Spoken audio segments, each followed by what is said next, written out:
Namaste. My name is Todd and I'm the founder of Ashaya Yoga, and welcome to Asana Spotlight.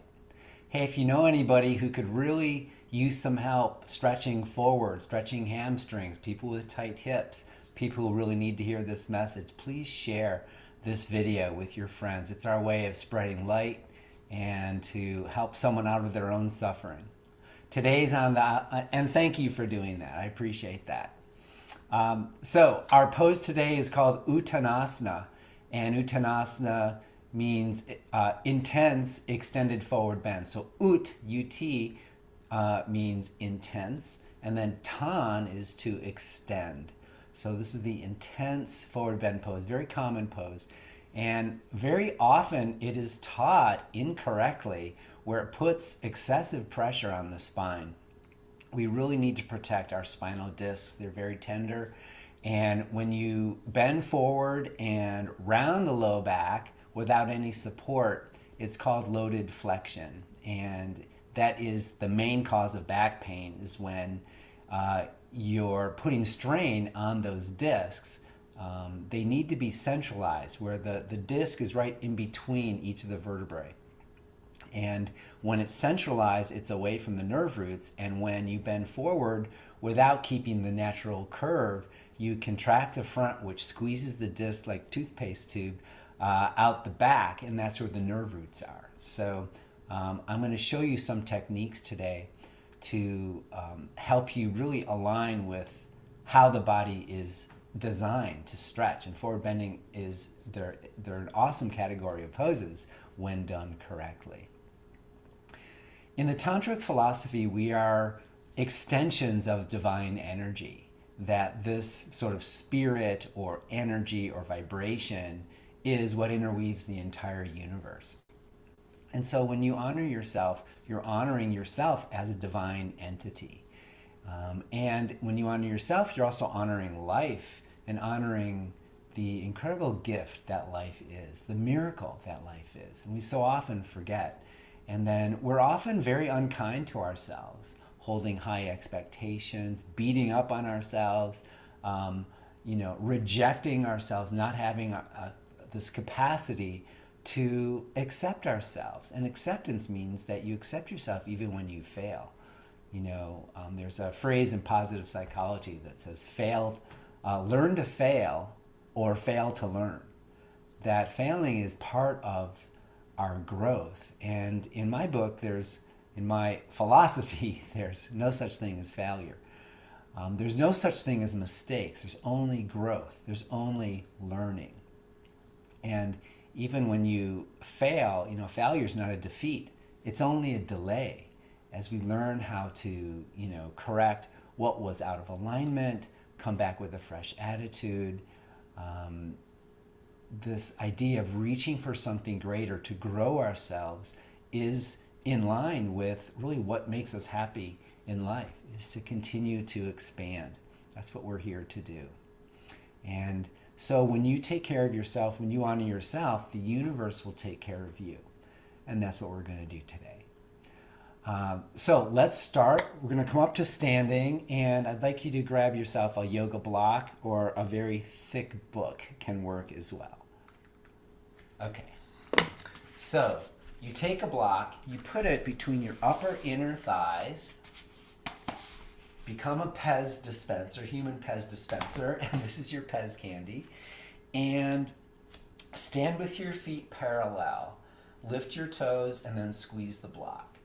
This idea, when you squeeze the block in, do it as your way of honoring yourself. With self-honor, hug the block. Suddenly, you'll become aware that the muscles start to engage. If you have any pain in your legs, often with the little squeeze, the muscles engage, that pain will start to dissipate. I'm going to give you the side view here. So, keeping your feet parallel, squeeze the block. And to produce the low back curve, move your block back. Take the thigh bones back. Try to do it without hyperextending your knees. So a little soft bend in the knee, but squeeze the block, take it back, and you should have a big, huge curve. Feel your back. All right, so that's what we want. We want to get those vertebrae to go in. Even when we bend forward, that's what we're going to try to keep. Now, this is half the equation. So you've got the curve, that's great. Your vertebrae, the discs are being pulled back in toward their centralized location. Now, keeping your thighs back, pull your tailbone down. So the sitting bones start to descend toward the heels. Your belly will pull in and up. Notice how the ribs also pull back. Bring your palms in front and gently bow to get your ribs to draw back more. And then keeping your ribs back, you can lift your heart. So all these techniques are needed in the forward bend. So now when we bend forward, we're going to try to keep this low back curve. It's actually curve and length together. Okay, so keep that in mind. Release the block. And before we bend forward, which is, let me just show you the full pose, is this. You can see how I keep my back straight. And then once we get here, I'll round. And as long as I'm in it, I'm going to show you. Here's the top of the sacrum. Here's the bottom of the sacrum. We want the top of the sacrum to be parallel or lower than the base of the sacrum here. And here's what it looks like when it's not. So now the top of the sacrum is higher than the bottom of the sacrum. And you can see that I'm sort of rounding my back here. And so that puts pressure on the disc. And one of the reasons why we bend that way is because the hamstrings are so darn tight that the hamstrings pull you down this way. These hamstrings are tight. It's going to pull your hips that way. And this is what our forward bend is going to look like. In addition, many styles of yoga, and I used to teach that way, have no concept of alignment or what's optimal for your back. And they say ragdoll and roll down one vertebra at a time. Ouch.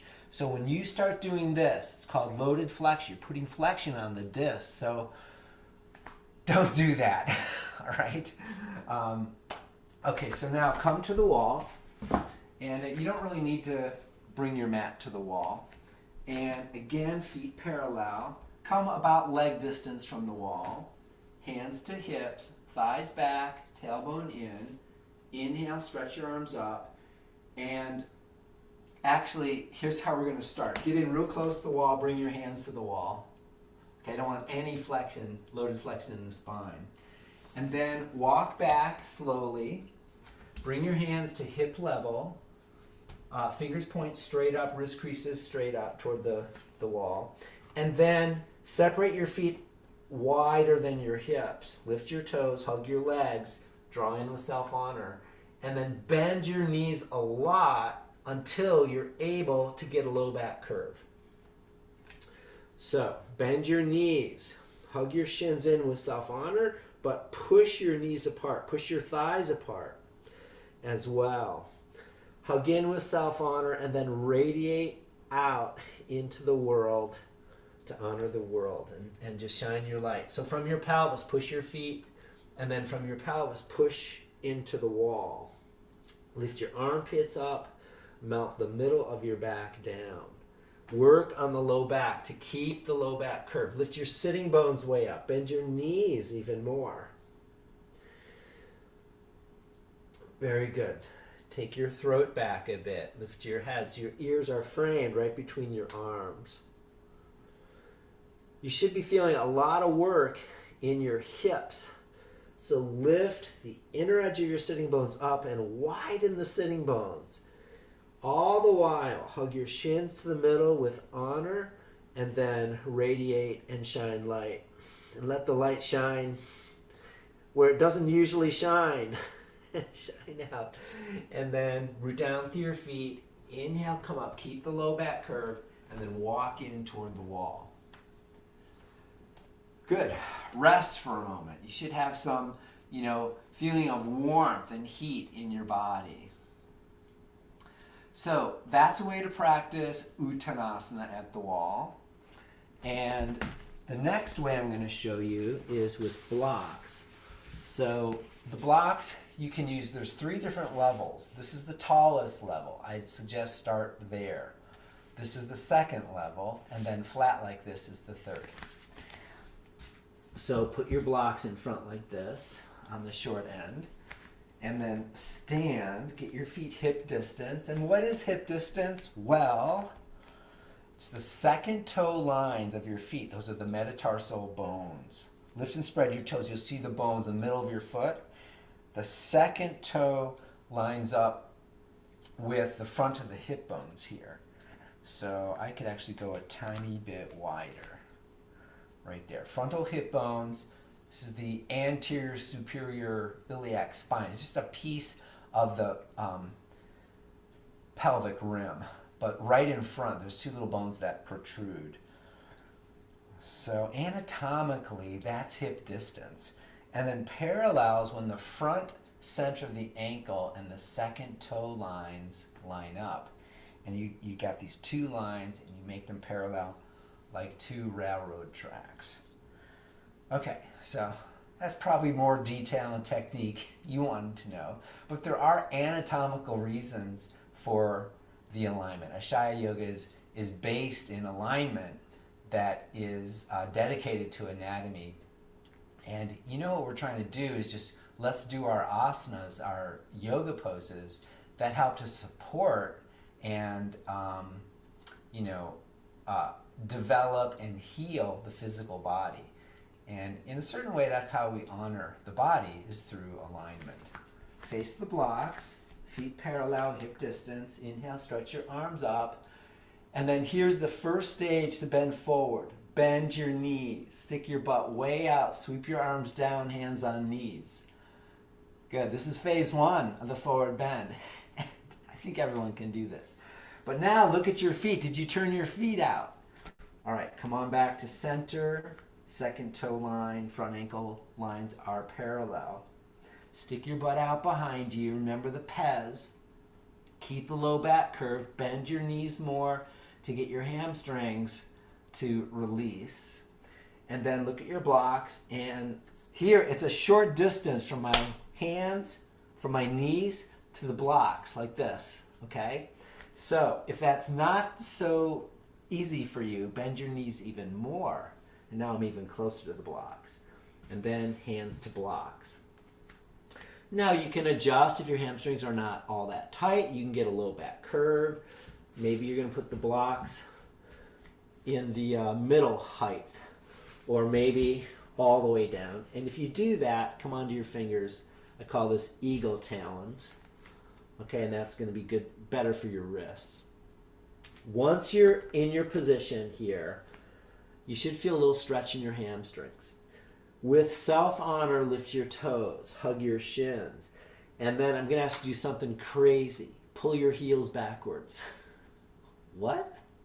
Yes, pull your heels isometrically. That means that they don't move. But imagine you could pull your heels straight back. And that, notice, it just really engages your legs. The muscles hug bones. And you have all this strength. That's the kind of self-honor. When you engage, it's all parts of you. 360 degrees around the bone, you hug the muscles. All parts of you are worthy.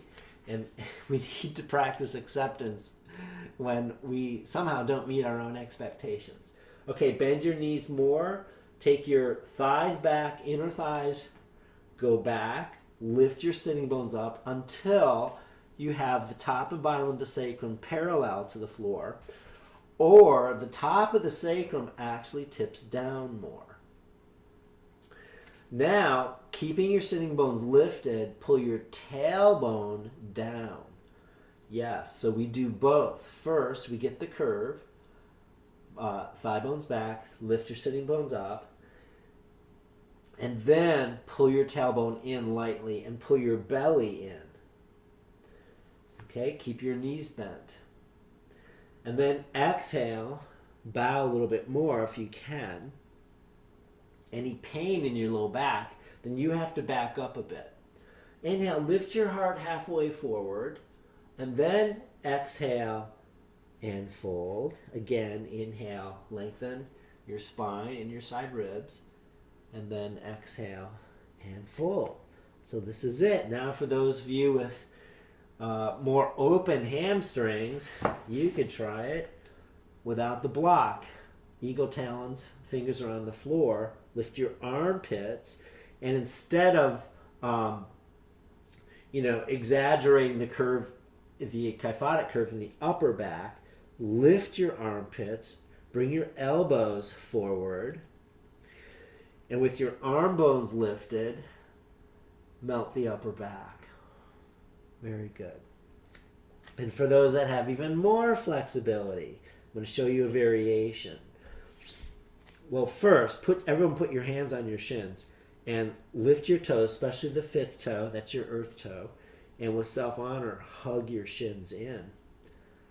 Keeping that, push your knees and thighs apart. Very good. That's a therapeutic for knees, also for hips.